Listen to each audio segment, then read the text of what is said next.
Autonomia e Covid sono i temi per noi centrali, dice il presidente della regione Zaia lanciando un messaggio al premier incaricato Mario Draghi, studio Veneto sui meccanismi del virus. Pomeriggio di consultazioni per l'ex presidente della BCE, arrivano i primi appoggi ufficiali come quello di Berlusconi, rompe il silenzio Giuseppe Conte, la politica veneta resta divisa. Smantellata un'organizzazione criminale nel Vicentino dedita al traffico internazionale di sostanze stupefacenti, chili di droga dal Sud America, 12 gli arrestati. Boom di scontrini per ottenere il cashback di Stato, ecco i furbetti che fanno anche 10 operazioni per fare 20 euro di benzina, esplode la rabbia dei benzinai. Banchi con le rotelle inutilizzati confinati in magazzino, ecco che fine hanno fatto a Padova oltre 500 sedie rifiutate dai presidi delle scuole perché troppo scomode. Col Covid senza i turisti torna il carnevale con i veneziani, i mascareri faranno prezzi stracciati e i residenti con partigianato invita a girare per le calli mascherati. All'indomani dell'avvistamento della lupa che si aggira sui colli euganei, ribattezzata Cecilia Baone, regna l'incredulità per la nuova e insolita presenza.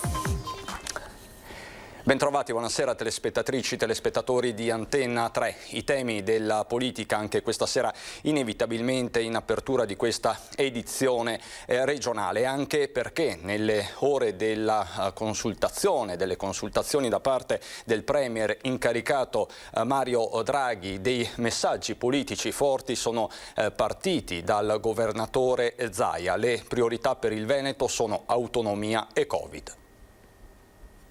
Inutile che ci riempiamo tanto la bocca di Stati Uniti, di Germania, di Svizzera, di Gran Bretagna e facciamo finta di non vedere che non sono paesi centralisti. Il centralismo è il Medioevo e l'autonomia, ve lo dico sempre, per noi è il Rinascimento. Sa benissimo che il tema dell'autonomia è un tema cogente. Gioca così la carta dell'autonomia il presidente Zaia nelle ore delle consultazioni del premier incaricato Draghi alla Camera. La madre di tutte le battaglie, questo è il senso, non può rimanere fuori da un esecutivo nemmeno di emergenza nazionale. Ovvio che si troverà un dossier sicuro che è quello dell'autonomia e l'altro immediato che è quello del Covid. Due partite del resto strettamente connesse, visto che la sanità è competenza concorrente tra Stato e Regioni, proprio quella sanità veneta pronta già a partire con la cura dei monoclonali dopo l'ok dell'AIFA presieduta dal trevigiano Palù. Adesso sono stati autorizzati, definiamolo in via compassionevole, in via emergenziale, ditelo come volete, ma la sanità del Veneto assolutamente utilizzerà questo nuovo strumento.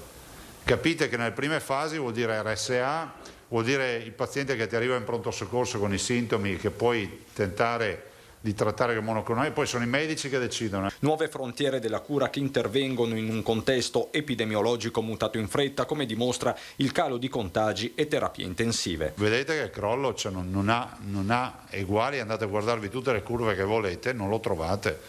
Magari andate a intervistare tutti quei fenomeni che ci hanno rotto le palle a dicembre, gli dite se vi spiegano sta curva qua, però per iscritto. Sul fronte dei vaccini è sempre Zaia a ribadire come non si debba rinunciare alle opportunità da qualunque paese arrivino, Russia o Cina che sia, una macchina sanitaria quella veneta che resta in movimento e che sarà testata a Cortina con l'apertura dei mondiali di sci. Super tamponati tutti, i nostri atleti, verifiche, protocolli e tutto, però rendiamoci conto che anche quello è un'occasione, pur essendo a porte chiuse, mi metto nei panni dei cittadini che magari dicono beh vado, che sono lì e possono esserci, magari vado a vedere la gara all'arrivo, evitiamo l'assembramento, evitiamo di andarci a respirare l'aerosol. E a proposito di sci, poche ore fa è arrivato l'ok del CTS e gli impianti di risalita in zona gialla potranno riaprire a partire dal 15 di febbraio. Vediamo adesso i dati del contagio nel secondo bollettino di giornata della Regione del Veneto, che parla di 242 nuovi casi nella giornata di oggi. Se guardiamo alle 24 ore sono 702, 44 i decessi, numero quindi che rimane elevato. L'unico studio in Italia sulla circolazione del virus è stato condotto in Veneto, a condurlo il professor Vincenzo Baldo, che oggi lo ha presentato a Marghera. Diciamo che l'abbiamo quasi raggiunto. Vi ricordo l'altra volta vi ho detto che il ciclista in fuga noi stavamo cercando di prendere, diciamo che siamo lì, fra poco lo prendiamo. e dopo lo superiamo anche. Il ciclista in fuga è il Covid-19, ma la rincorsa della ricerca scientifica e medica sta per raggiungerlo e lasciarselo alle spalle. È la metafora con la quale il professor Vincenzo Baldo ha espresso ottimismo sull'evoluzione della pandemia.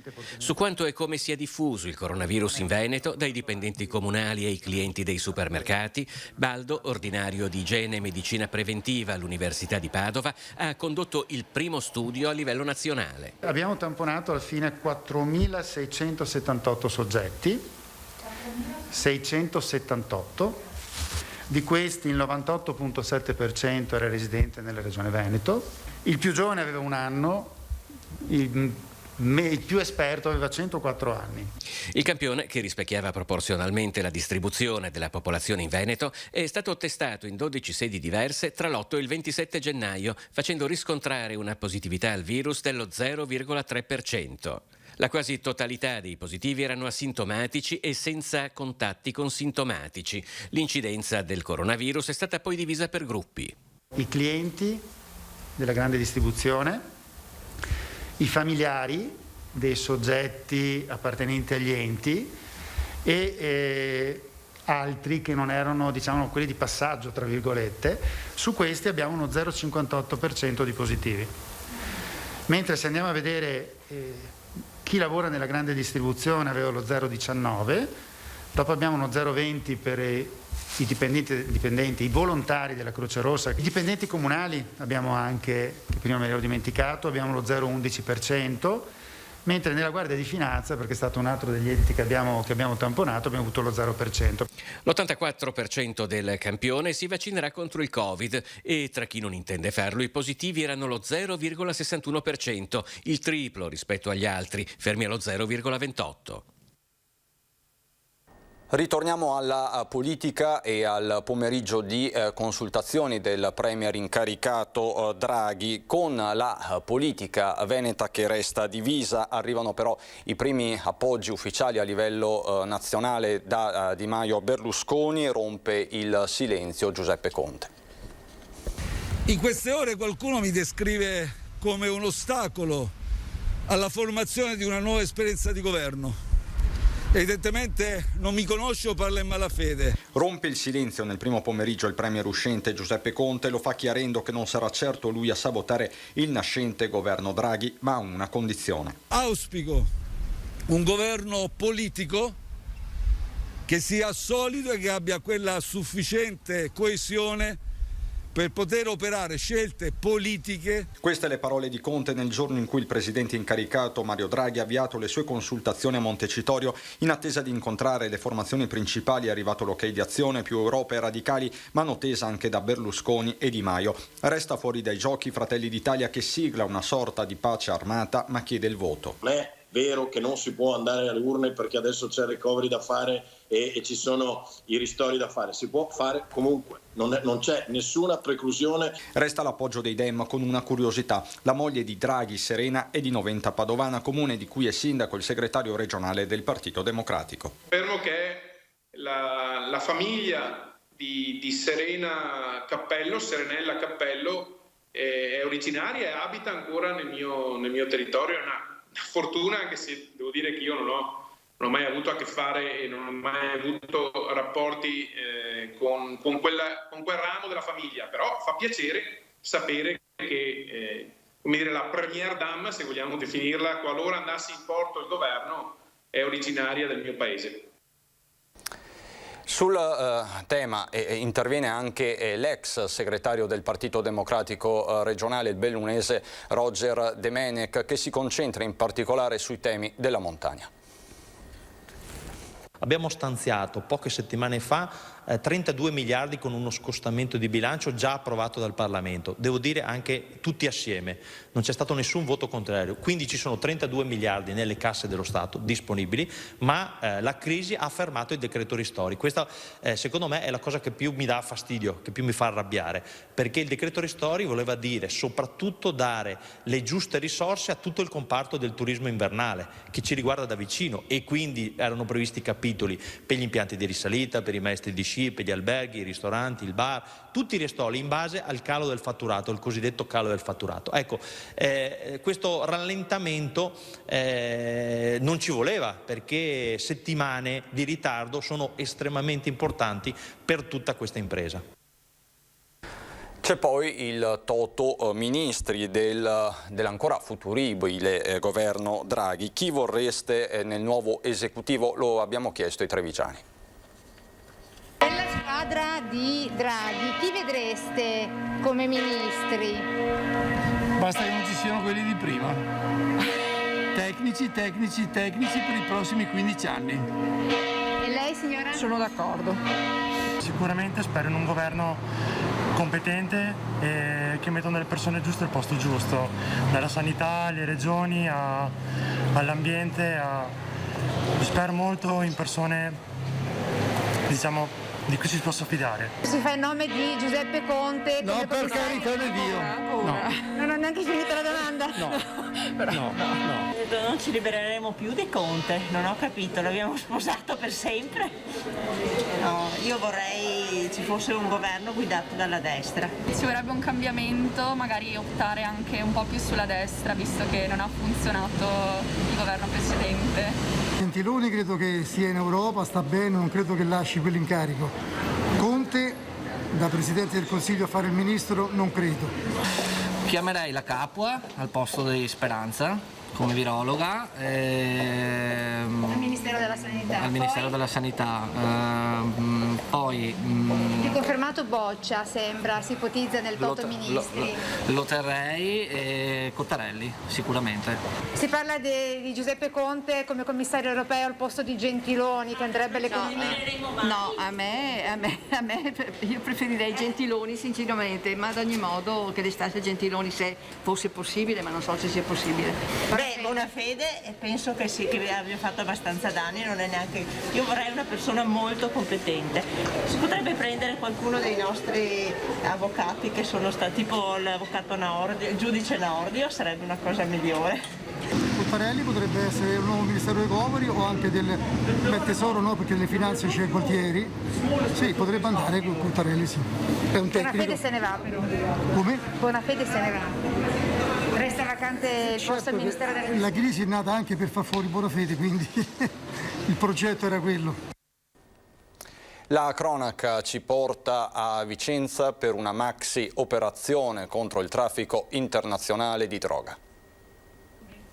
Droga a chili, 480 quelli sequestrati per un valore di 20 milioni di euro, importata dal Sud America da un'organizzazione i cui gangli sono nel Vicentino ma con origini per taluni calabresi. A disarticolare il sodalizio criminale ci ha pensato l'operazione Interforze, Polizia di Stato, Guardia di Finanza e Servizio Centrale Operativo della Polizia di Stato, coordinati dalla Direzione Distrettuale Antimafia di Venezia. 120 uomini impegnati in attività di intercettazione e decodificazione di messaggi criptati e pedinamenti. 12 le persone arrestate, di cui 8 in carcere, 2 agli arresti domiciliari, 1 con obbligo di dimora e un ultimo con obbligo di presentazione alla polizia.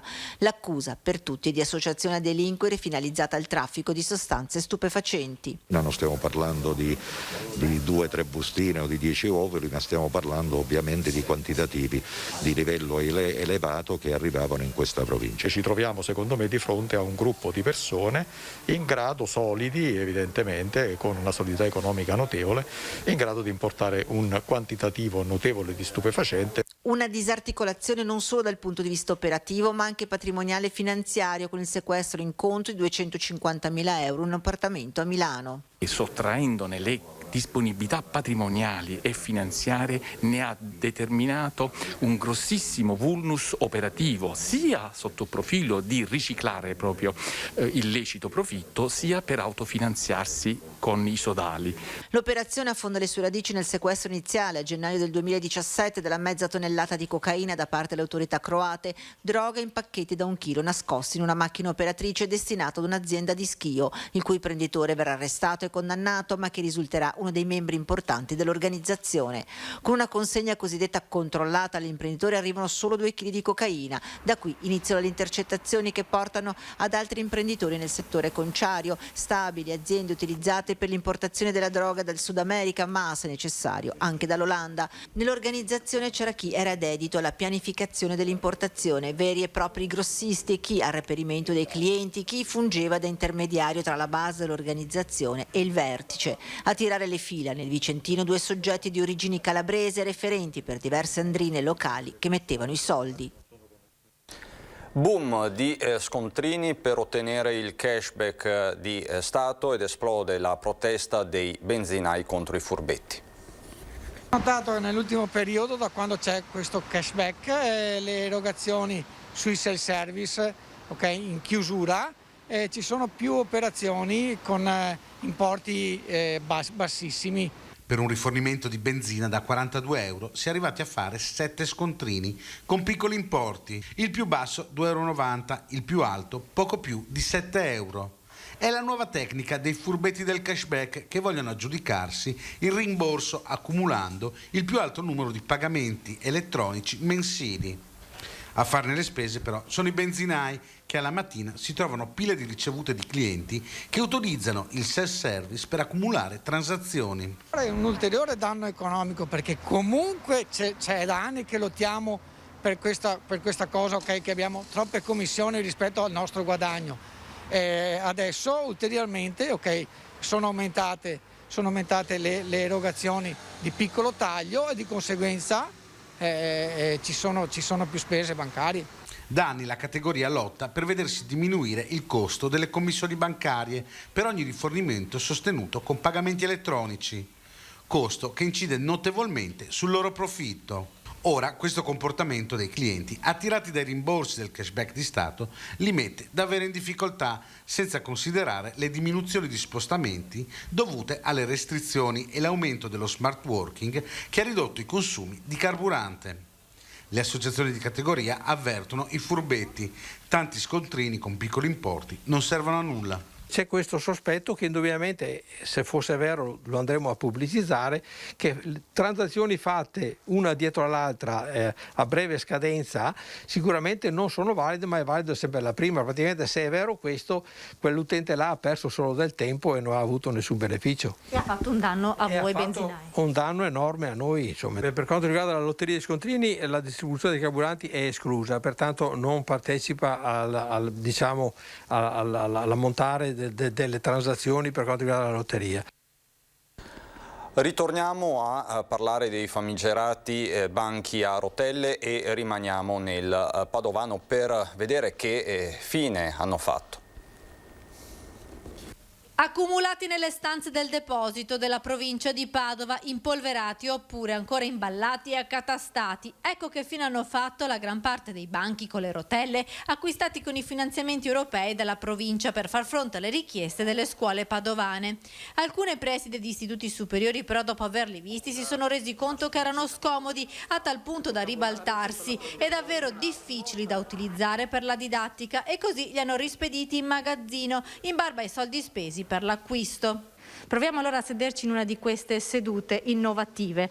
Difficile posizionare lo zaino, questo è piccolo e ci sta, ma se è uno zaino di scuola è molto più grande. E poi il problema è anche sul tavolino, troppo piccolo, già un quaderno e un astuccio e lo spazio è finito. Nei giorni scorsi vi avevamo mostrato come nel complesso scolastico di Vo si era arginato lo spreco trovando attività didattiche adatte alle sedute innovative. Così non è stato però per altre scuole della provincia. In questa parte di deposito, circa 25 metri, ci sono tutti i banchi che non sono ancora stati tolti dall'imballaggio. Questi per esempio erano destinati ad un liceo dell'Alta Padovana, che però non li ha nemmeno fatti togliere dall'imballaggio. Dei quasi 1000 acquistati dalla provincia di Padova, ben 560 sono rimasti confinati in deposito. Uno spreco di denaro pubblico che si aggira intorno agli 85.000 euro, visto che ogni banco con le rotelle è costato 150 euro. Ora si pensa ad un modo per non buttare del tutto queste attrezzature, tanto sostenute dal Ministero dell'Istruzione, che le riteneva fondamentali per un ritorno a scuola in sicurezza.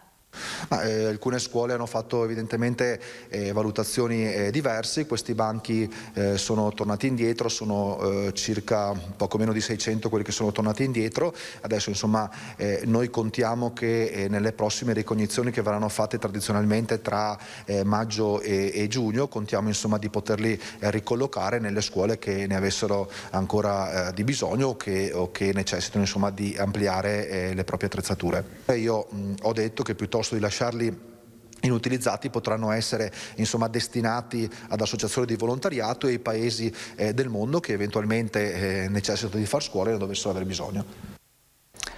Adesso a Venezia per parlare di carnevale con il Covid senza i turisti, torna il carnevale con i veneziani. Dei contapersone che dovrebbero cominciare a dare i primi dati per carnevale. Un anno fa, alla vigilia di Carnevale, l'allora assessore al turismo Paola Mar annunciava l'esordio di contapersone per poter prevedere intasamenti e relative deviazioni su percorsi alternativi delle folle oceaniche che avrebbero stipato ogni metro quadro di Venezia. Tra le poche certezze portate dal Covid c'è che di contapersone questa volta non ci sarà bisogno, ma la temporanea mancanza di turisti non cancella una tradizione che dovrebbe essere rivolta innanzitutto ai veneziani, come hanno pensato alla Confartigianato. Abbiamo proposto alle categorie del mascheramento, gli artigiani maschereri e costumisti, di fare un mini catalogo di un mascheramento base, un tricorno, una maschera, bauta o colombina e un mantello a prezzi stracciati, in modo tale da consentire ai veneziani che si recano nei negozi con carta d'identità o IMOB di mascherarsi e di andare mascherati al lavoro o anche dal Biavarollo, in qualsiasi posto, senza assembramenti e nel pieno rispetto delle norme anti-Covid. Il direttore di Confartigianato Venezia, Gianni De Chechi, parla di un recupero del carnevale come era una volta. In fondo il carnevale è nato per i veneziani, per i bambini che giocano nei campielli. Domenica in piazza San Marco ci sarà un contest fotografico, quindi senza assembramenti, 50 persone non più. Abbiamo chiamato lo scatto della resilienza, quindi gli operatori del settore, le associazioni che hanno collaborato si incontreranno per scattare una foto del carnevale dei veneziani. Ritorniamo nel Padovano sui Colli Euganei per parlare di Cecilia, del lupo Cecilia. Qui in centro a Baone non si parla d'altro. Da quando il lupo, o meglio la lupa, è stata avvistata dai carabinieri forestali, questo è diventato il tema del giorno e tra i cittadini le opinioni si dividono tra chi accoglie ben volentieri questa nuova presenza che va a popolare i Colli Euganei e chi invece ha paura, specie per le ripercussioni che potrebbe avere sul comparto turistico. Qui non si parla d'altro che del lupo qui a Baone. E fa paura? Fa paura, assolutamente sì. È un pericolo anche per chi viene qui nei colli a camminare o fare qualche passeggiata. Una lupa qua sui colli è stata avvistata e dopo non lo so. Ma voi avete paura? No, stiamo lontani. Ci sono i cinghiali, ma come lupi non ho paura, insomma. No. E se si vedono sì di giorno la gente ha paura, perciò penso che non venga anche i ciclisti come mountain bike, quel discorso lì, penso che venga meno gente. No, anzi. Perché dice ben venga il lupo? Ah sì, certo. Perché? Perché sono belli animali. L'unica cosa che temevo e penso che sia stato il lupo, avevo 7-8 gatti, mi sono spariti. Tutto è partito a fine novembre quando la cagnolina di Jessica, Gioia, di 6 anni, è stata sbranata e portata qui sui colli. Sì, esatto, senza trovare appunto né il corpo né la traccia, nulla, un pezzo di pelo, il collarino, niente. Non abbiamo trovato nulla di Gioia. Abbiamo deciso di acquistare delle fototrappole da mettere nel nostro territorio per vedere se riuscivamo appunto a magari immortalare il predatore, insomma, che aveva preso Gioia. Successivamente gli enti si sono mossi e hanno iniziato a fare appunto le verifiche opportune fino al risultato finale che dopo 2 mesi hanno riscontrato che insomma un predatore c'è ed è questa lupa. Anche se in realtà tuo papà ne ha visti 2 qualche tempo fa. E una settimana dopo la morte di Gioia ne ha visti 2, nel tardo pomeriggio all'imbrunire. Dal Veneto è tutto anche per questa edizione. Ci sono le previsioni del tempo, buon proseguimento.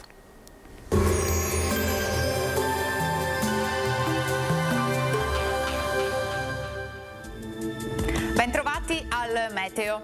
Brusco stop all'inverno con l'anticiclone che comanda il tempo sul nostro territorio, dove tra l'altro le temperature si porteranno su valori quasi primaverili. Vediamo insieme il dettaglio di venerdì 5 febbraio. Sul Veneto il cielo risulterà piuttosto nuvoloso, con nubi basse e nebbie in pianura un po' per tutto l'arco della giornata. Non si esclude anche una locale e leggera piovigine. Foschie anche fitte al mattino e soprattutto in serata. Clima mite, decisamente fuori stagione, con temperature minime tra 4 e 7 gradi, valori massimi compresi invece tra i 9 e i 12 gradi all'incirca. Ci spostiamo ora sul Friuli Venezia Giulia, dove avremo molte nubi con cielo grigio e fosco, qualche nebbia al mattino, anche occasionali piovaschi a carattere sparso, soprattutto nel corso del pomeriggio. Temperature minime tra 5 e 9 gradi, massime invece sugli 11-12 gradi. Diamo uno sguardo infine alla situazione del Trentino Alto Adige. Anche qui il cielo sarà coperto, foschie soprattutto sui settori meridionali, possibili schiarite invece sul resto della regione. Temperature minime intorno ai 3-4 gradi, massime invece sui 10 all'incirca. Dal meteo di Antenna 3 per ora è tutto, grazie per l'attenzione e arrivederci.